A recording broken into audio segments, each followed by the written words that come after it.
Mga kaibigan at mga kapatid, babasahin natin ang talata ng Biblia na ginamit ng ating mga kapatid na Iglesia ni Cristo sa kanilang pagsang-ayon sa paggamit ng contraception sa pagplano ng pamilya. Ang talata ay ang mababasa natin sa Heneses Kapitulo 1, versikulo 28. Babasahin natin. And God blessed them, and God said unto them, Be fruitful and multiply, and replenish the earth, and subdue it. Utos po ng Diyos dito sa talatang ito ang pagpaparami at ang pag-subdue o pag-control. Sabi ng ating mga kapatid na Iglesia ni Cristo, ang pagpaparami ay may karugtong na utos na ang tao ay mag-control o subdue it. Ibig daw sabihin sa salitang subdue o control dito ay contraception. Tandaan ninyo mga kaibigan, mga kapatid.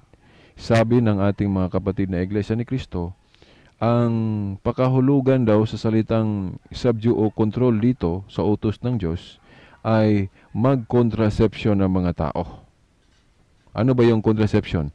Yung hadlangan ang pagtagpo ng egg cell ng babae at saka sperm cell ng lalaki. Yon ang contraception.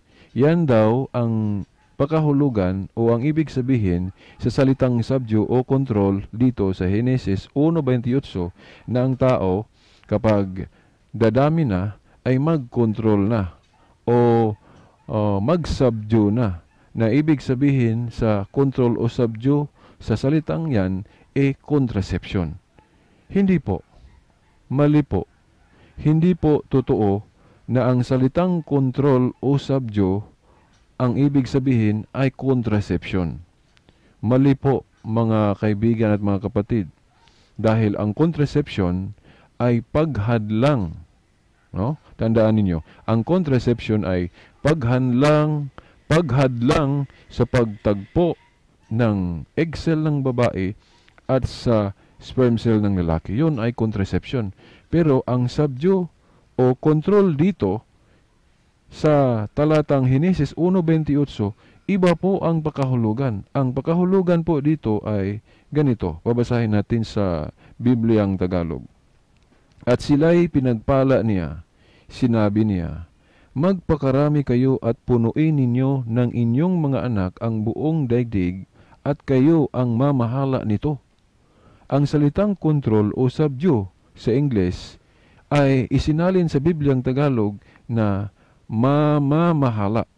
Ibig sabihin, ang tao na sinugo ng Diyos sa pagpaparami ay binigyan din ng utos na karugtong dito na ang mga tao ay mag-control o mag-subdue sa sanlibutan. Ibig sabihin, mamamahala ang tao sa sanlibutan. Hindi po sinabi o hindi po ibig sabihin na mag-contraception ang mga tao. Hindi po sinabi dito. So, mag-ingat kayo sa mga mangangaral ngayon sa mundo dahil natupad po ang mababasa natin sa Biblia na mga hula na isa sa mga hula nito na dadating ang panahon na may mga mini o may mga hindi totoo na mangangaral o may mga huwad na mangangaral na magsidatingan sa mundo.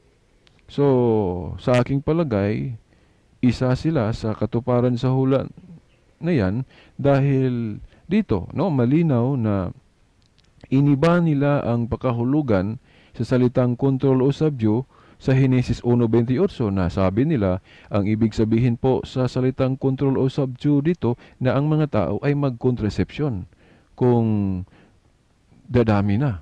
Hindi po yan ang ibig sabihin sa binabanggit ng Diyos dito sa Heneses 1:28. Ang ibig po sabihin sa Diyos, sa kanyang mga binitawang salita sa Heneses 1:28, sa pagsugo niya sa tao na magpaparami at may karugtong pa siya na sugo na kontrolin o subduhin ang mundo, ibig sabihin na ang mga tao ay isinugo niyang mamamahala ang tao sa mundo. Hindi po mag-contraception ang mga tao sa mundo kung dadami na. Hindi po ganyan. Dahil ang contraception, iba po ang ibig kahulugan, iba po ang kahulugan sa salitang contraception. Ang contraception po ay yung hadlangan ng tao ang pagtagpo ng egg cell sa isang babae at sa sperm cell ng lalaki. Ang konkreto na patunay natin na kasalanan o mali po ang contraception ay yung sa Heneses Kapitulo 38, versikulo 8 hanggang 10. Nung sa kaso ni Unan, na si Unan ay nag-contraception dahil hinadlangan niya ang pagtagpo ng egg cell ng babae na kanyang sinipingan, babae na kapatid ng kanyang asawa ng kanyang kapatid. Hinadlangan niya ang pagtagpo sa egg cell ng babaeng yon at saka sa kanyang sperm cell. So, contraception yon. Yon ang tawag sa contraception na ginawa niya ay yung withdrawal. Nagalit ang Diyos sa kanya at pinarusahan siya. So, sa Biblia, ang contraception ay bawal, no? Base sa Genesis 38, 8-10. Pero ang gawaing yan, ang ibinigay na pagkahulugan sa ating mga kapatid na mga ministro sa Iglesia ni Cristo sa salitang subdue o control sa Genesis 1:28. Uulitin ko, ang ibig sabihin ng Diyos sa salitang subdue o control sa Genesis 1:28, ang ibig sabihin niya, ang tao ay mamamahala sa mundo na ginawa ng Diyos. Hindi po mag-control ang mga tao sa pamamagitan ng contraception. Pag sinabing mag-control o mamamahala ang tao, ang ibig po sabihin sa pamamahala dyan ay yung mga mabubuting pamamahala. Yung pamamahala na hindi labag sa kalooban ng Diyos. Pero yung pamamahala na mag-contraception ng mga tao ay hindi po yan turo ng Biblia. Wala pong talata, kahit na isang talata ng Biblia na isinugo ng Diyos ang mga tao na mamahala ang mga tao sa pamamagitan ng contraception. Wala po. Taliwas po ang mababasa natin sa Biblia. Ibig kong sabihin, pag sinabing contraception, ang sugo po ng Diyos tungkol sa contraception na ito ay mali.